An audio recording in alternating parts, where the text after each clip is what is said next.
O libro favorito, Harry Potter e la Piedra Filosofal. Trata sobre Harry cando vai á escola de magos en Hogwarts e ali pasan moitas cousas vai ser o campeón dun chamado fútbol aéreo, Quidditch, vai conocer a amigos e enemigos e vai pasar moitas cousas. O meu fragmento favorito do libro é este: Harry Potter se leva de Roberta entre as mantas sin despertarse. Una mano pequeña cerrou sobre a carta e siguió durmiendo, sin saber que era famoso, sin saber que en pocas horas le iría despertar el grito de la señora Dursley, cuando abriera la puerta principal para sacarle las botellas de leche, ni que iba a pasar las próximas semanas pinchado y dedicado por su primo Dursley. No podía saber tampoco que en aquel mismo momento las personas que se reunían en secreto por todo el país estaban levantando sus copos y diciendo con voces quedas: por Harry Potter y el niño que brilló. Pois chamome María, son mi segunda de su ano. Este é o meu libro favorito, A última campanada. Trata dun chico chamado Hugo que saca moi malas notas e un día decidiu empezar a traballar, aunque seus pais se opuxeron a eso. E durante traballada encontraron un reloj moi sospechoso e eso iba a levar a un lugar o día de fin de ano. Sonó el despertador y Hugo saltó de la cama. Él mismo lo había puesto en hora la noche anterior. Lo cogió entre las manos y apretó una tecla para que dejase de zumbar. Encendió la luz y durante unos instantes se quedó mirándolo. Era de plástico y de un color chillón e indefinible. Aunque nunca antes se había parado a pensarlo, a Hugo le pareció que se trataba de un reloj bastante feo, sobre todo al compararlo con algunos de los que tenía Enrique Genestal en su taller. Mientras se lavaba en el cuarto de baño, pensó que hacía mucho tiempo que no se levantaba de la cama tan deprisa, con tanta decisión y con tan poco esfuerzo. Quizá el hecho de estar trabajando le había cambiado y había vuelto más responsablemente feliz. Memorias dun raposo é un libro que leí no fai un ano e encantoume porque cando este libro ven as cousas desde outra perspectiva. Ahora vou ler un trozo que me gusta bastante. Chegamos ao sozo de Perulas, á beira do río, e como os cans xa non se oían, acordamos buscar comida para o xantar. Fomos todos tras dunha galiña coa súa rolada e as xiñas dobregamos. Que ben nos souberon. Despois do xantar, como a mamá lle pareceu aínda moito día para volver ao pombeiro e acabar as partillas, falounos de cousas da vida. Contounos como cando aos lobos lles dá por imitarnos e fan o morto, para que nos acheguemos confiados. Hai un truco para saber se están ou se non fan como quen. Verme, de Patrick Ness, que conta a historia dun neno que se chama Connor e que desde que súa mamá enfermou, todas as noites ten o mesmo pesadelo. Unha noite, tras despertarse dese soño, descubre un monstro pola ventana que ven demandando o segredo que Connor tenta oculto. Quero recomendar este libro porque me parece unha historia moi bonita con os valores moi importantes para Marco, and the book I recommend is Percy Jackson and the Lightning Thief. This is a mystery novel written by Rick Riordan. I like this book because I like mythology and because it gives you intrigue from the beginning. This book talks about a dyslexic boy who is bullied at school, and then he discovers he's a demigod, and he goes to a demigod's camp to find out who's his father, and there he has to find out the right thief. And the strength of the book is that it gives you intrigue from the beginning, and the weakness is that it is focused for young people mainly. Now I'm going to read a part, one of my favorite parts. Se empujó al arroyo y aterricé con un chapuzón. Todos rieron. Supuse que moriría tan pronto como terminaran de divertirse. Pero entonces ocurrió algo. El agua pareció despertar mis sentidos, como si acabara de comer una bolsa de luminolas de mi madre. Clarice y sus colegas se metieron en el arroyo para acabar conmigo, pero yo me puse en pie dispuesto a recibirlos. Sabía qué hacer. Al primero le apliqué con un cincelazo en la cabeza y le arranqué el casco limpiamente. Grité tan fuerte que le vi los ojos vibrar mientras se derrumbaba en el agua. La cabeza de Medusa, de Marilyn Neste libro contas a historia de dúas relacións. As protagonistas son Sofía e Lupe, dúas rapazas de 17 anos que estaban estudiando o último ano de bachiller. Ambas as dúas son quedadas mentre regresan da festa de disfraces do seu curso. Para os feitos, denuncian, o que dá pé as críticas dos seus compañeiros e profesores que non as apoian e pensan que son os culpables. A mí este libro gustoume moito porque me parece que a autora trata un tema que non é moi escollido na literatura juvenil e que é necesario que os adolescentes coñezamos. Tamén me gustaría que moita xente lese para que pudese cambiar a súa opinión sobre a violación, xa que as culpables son os violadores e non as Dress with Flowers. En 1993 por Agustín Fernández Paz. Baixo o meu punto de vista é un libro moi interesante que consegue atraer a atención dos lectores. Desde o primeiro momento empezamos xa por un título tan contundente e consigue mantela porque longe de presentar unha trama monótona atópase dividido en distintos capítulos que versan sobre temáticas moi variopintas. Encontramos, por exemplo, o amor, a ficción ou mesmo a superación persoal. Deste xeito, Agustín consegue crear un libro que vale para todo tipo de preferencias e gustos. Ademais, é un libro de redacción sinxela e clara, capaz de ser entendido sen perder a capacidade que ten para transmitir nin a beleza na expresión. Hai un elemento común a todas as historias que é o protagonismo dunha rapaza. Pareceme moi importante porque aporta un punto de originalidade, xa que na época na que foi escrito non era común o protagonismo femenino, e porque pretende ensalzar esa figura da muller como eslabón clave no desenrolo dunha sociedade. Ademais, achega a función lúdica, a función didáctica, porque pretende ensinarnos tamén eses gustos, esas preferencias ou comportamentos das rapazas. Bueno, se queres saber algo máis, a ver. We recommend Morirnos tan fácil, written by Belinda Babel. It is a crime novel about Patrick, a boy with Asperger that goes to university, and then he gets into problems and he resolves a crime. I like these books because I like books with adventure and drama, and I think that it talks about an important aspect of this society. And now I'm going to read a text. Patrick se dio cuenta de que seguían mirándolo y esperando a que les dijera qué pensaba del trabajo en la sala de disección. Comprendía que estaban dándole un regalo y que tenía que ser agradecido. No, gracias, dijo con cautela.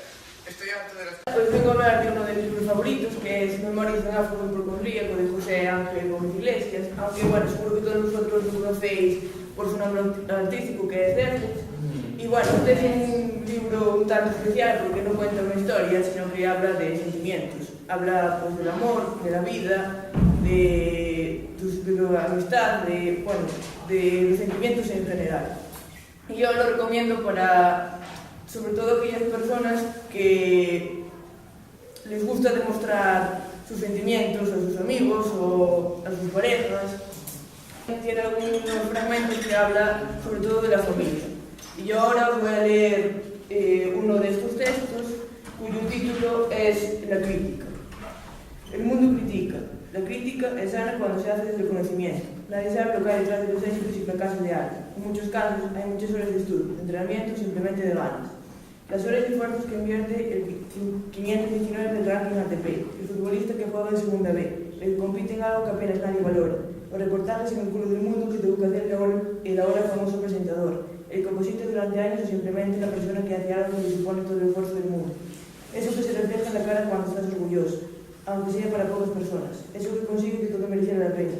Esas cosas que caen sin nadie sabe. Equivocarse es humanos, y es mucho mejor equivocarse que equivocar sin saber, como si fuera gratis en estos tiempos. Yo vengo a recomendar este libro, escrito por el Vilalindo, Pobre Manolito, que pertenece a la saga de Manolito y Gafotas, que narra las aventuras sobre este personaje de la sociedad madrileña, que, bueno, tiene 8 años y narra las anécdotas de su niñez, ¿no?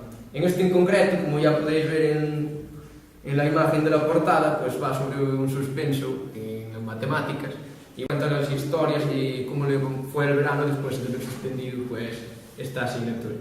Recomiendo este libro a todos aquellos lectores que les gusten pues, las anécdotas divertidas de la infancia, ¿no? Y en cierta medida todos hemos vivido.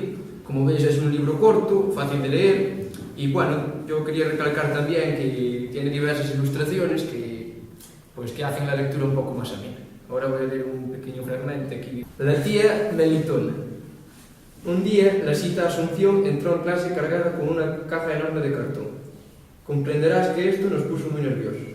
¿Qué hay en la caja?, preguntó Arturo Romano, que siempre pregunta lo que está escrito en nuestras 25 mentes. La Sita Asunción no dijo nada. Nos dirigió una sonrisa cruel y de una forma bastante misteriosa se dio la vuelta para ponerse a escribir en el pizarro. Hola, yo vengo a hablaros del libro Zack y Mia, que son estos dos chicos que veis aquí, y está escrito por A.J. Betts. Este libro está ambientado en un hospital. El que primero ingresa en el hospital es Zack y bueno, está esperando por un trasplante de médula. Pasa unas largas y aburridas semanas en el hospital cuando oye que en la habitación contigua se está instalando alguien. Entonces conoce a esa persona, que es Mia, y empiezan a comunicarse mediante golpecitos en los tabiques, mediante notas y al final me gustó mucho este libro porque habla del apego que tienes a la vida cuando te enfrentas a enfermedades tan graves como es un cáncer y también por la fuerza que demuestran los personajes principales por enfrentarse a algo tan grave. Uno de los temas muy importantes es la familia porque ves el sufrimiento y también el apoyo que te dan en estas situaciones y bueno, que se van enfrentando a diferentes obstáculos, uno causado por las enfermedades, otro causado por otros temas y bueno, que está muy bien y os lo recomiendo. Y ahora voy a leer un pequeño fragmento. La cuestión es que he lanzado suficientes cadáveres por encima de la verja como para saber que después de la muerte no queda nada de nada. No hay trompetas ni espíritus ascendiendo. Las ovejas no van al cielo, ni las cabras al infierno. Solo son carne que se enfría y que está a punto de convertirse en un escalón más de una cadena alimentaria en la que nada se desaprovecha. No hay nada misterioso en la muerte y en lo que viene después. Simplemente no hay nada. Hoy vengo a presentaros Las brujas de Roald Dahl, que trata sobre un niño huérfano que vive con su abuela en Inglaterra, la cual le cuenta historias sobre brujas y lo que le hacían a los niños. Y bueno, un día deciden irse de vacaciones a un hotel y con la extraña casualidad de que hay una conferencia de todas las brujas del mundo, las cuales están planeando eliminar a todos los niños. Y narra las historias de cómo su abuela y el nieto le arruinan los planes y los matan a todas. Es un libro muy entretenido, ya que mezcla situaciones graciosas y humorísticas con trágicas, y bueno, es muy ameno, tiene imágenes, y además nos hace recordar esas historias que nos contaba nuestra abuela de pequeños. Y bueno, ahora voy a leer un trozo. Cuéntame lo que les pasó a los niños que desaparecieron, dije. Mi abuela era la única abuela que yo haya conocido que fumaba puros. Ahora encendía un puro largo y negro que olía a goma quemada. La primera niña que conocía que desapareció fue Ragnhild Hansen. Por entonces, Ragnhild tenía 8 años y estaba jugando con su hermanita en el césped. Su madre, que estaba haciendo pan en la cocina, salió a tomar un poco el aire y preguntó: ¿Dónde está Ragnhild? Se fue con la señora Alta, contestó la hermanita. ¿Qué señora Alta?, dijo la madre. La señora Alta de los guantes blancos, respondió la hermanita. Tomó a Ragnhild de la mano y se la llevó. Nadie volvió a ver a Ragnhild. Añadió. Presentar Álbum de boda de Nora Roberts, que es un libro que trata sobre un grupo de chicas, en concreto 4 chicas que son amigas desde su infancia porque sus padres eran amigos y pues desde pequeñas siempre han estado juntas y han tenido el sueño de hacer una empresa de bodas, de organización de bodas, y cuando se hacen adultas la fundan y esta empresa se llama Votos y en ella, dentro de la empresa, cada una de las amigas tiene una función especial. Y todas ellas, a pesar de vivir del negocio del amor y de hacer las bodas, pues ninguna ha vivido en sus propias carnes el amor y ninguna de ellas, nunca se ha sentido cómoda estando desde la otra perspectiva, ni teniendo relaciones ni nada. Entonces, lo más divertido de este libro es que una de ellas se enamora, pero no quiere aceptarlo, y pues todos intentan convencerla para que se case. Y voy a leer un fragmento que dice: quizá lo de ser felices y comer perdices era una solemne burrada, pero Mac tuvo la certeza de que quería fotografiar momentos que fueran felices, porque de ese modo serían felices para siempre. De España, que está hecho por 3 historiadores murcianos muy jóvenes, que se llaman Al Absurdo, que tienen un blog en internet, que os recomiendo, que está muy bien, y tiene muchos datos curiosos. Y bueno, el libro abarca la historia de España desde la conquista de Granada en enero de 1492 a los Juegos Olímpicos de Barcelona, que es cuando España entra en el mundo moderno, digamos. Y aparte de eso, también tratan el tema de cuándo se forma España, que es un tema que está lleno de tópicos, y bueno, pues ellos lo desmontan usando el humor malo, así bastantes chistes, un poco groseros, palabras malsonantes, y eso a mí me gusta mucho, por eso lo recomiendo. Ellos hablan de la historia como desnudándola, y también aportan distintas curiosidades. Os voy a leer una que fue la que más me llamó la atención, que va sobre el rey Alfonso XIII, que es el bisabuelo del rey actual, de Felipe, y bueno, se llama Alfonso XIII, el rey del porno. Y dice que Alfonso mostró siempre una mente muy abierta para la época y buena muestra de ello su afición al erotismo, siendo un gran coleccionista de películas porno. A tanto llegó su afición que fue más allá de lo que había hecho Felipe II con Tiziano, y fue el productor de las primeras películas españolas de este género. Todo un pionero de la industria. El rey fue además el jefe de las 3 obras que se conservan: El confesor, Consultorio de señoras y El ministro. Pues bueno, eso me llamó mucho la atención, porque habla de que un rey de España pues produjo porno. Me chocó mucho, porque no te esperas de alguien de tan alto rango social pues haga eso. Hoy os vengo a recomendar el libro 27 latidos, escrito por Rafael Salmerón. Este libro habla sobre diferentes puntos de vista de cada personaje y trata sobre distintos temas y problemas que tiene cada uno de ellos. Por ejemplo, se trata el tema de las relaciones de maltrato entre la pareja, del problema que tenemos en esta sociedad con las drogas, pero también podemos tratar el tema del amor, y os lo recomiendo porque precisamente por eso, porque podemos apreciar los problemas de esta sociedad de hoy en día, porque todos son jóvenes como nosotros. Y ahora voy a leer un pequeño trozo. Gusto se siente ridículo, entonces él baja un escalón, intentando romper esa insalvable diferencia de alturas que los separa, y ella sube un escalón, tratando de vencer el abismo que hay entre ellos. Pero las leyes de la física nos dicen que 2 cuerpos no pueden ocupar el mismo lugar al mismo tiempo, así que esos cuerpos no tienen otra que chocar a medio camino, que encontrarse, y eso es lo que hacen, y el resto es una cuestión de... Me dispongo a recomendaros un libro diferente, titulado Imperiofobia y leyenda negra, escrito por la catedrática María Pilar Rocabarera. Bien, es una obra ensayística que se centra en la defensa de España ante los distintos tópicos negativos y falsos que se han ido añadiendo a su imagen a lo largo de los siglos.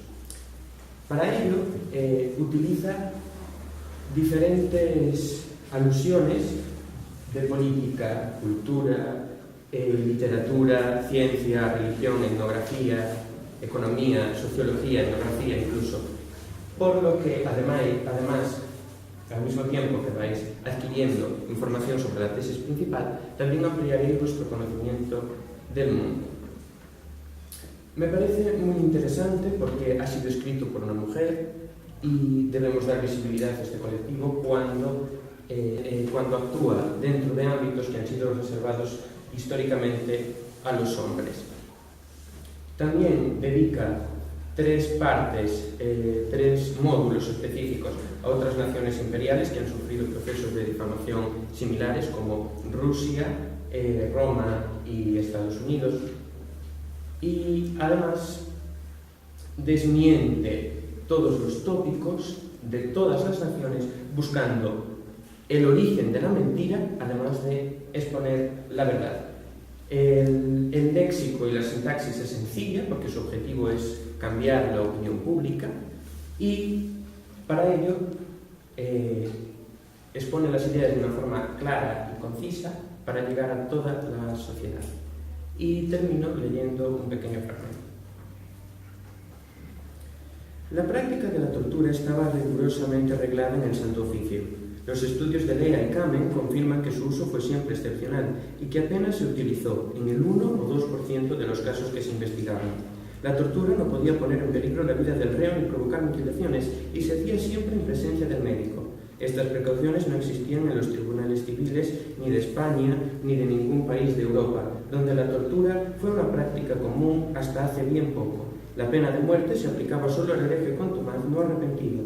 El arrepentimiento se transformaba automáticamente en condenas que no comprometían la vida, cárcel, multas, etc. Y como el ensayo es un género que parece olvidado en nuestra etapa académica, me ha parecido muy interesante recomendar una obra así, porque estamos en el momento de formarnos y adquirir una identidad crítica para desarrollarnos en el mundo.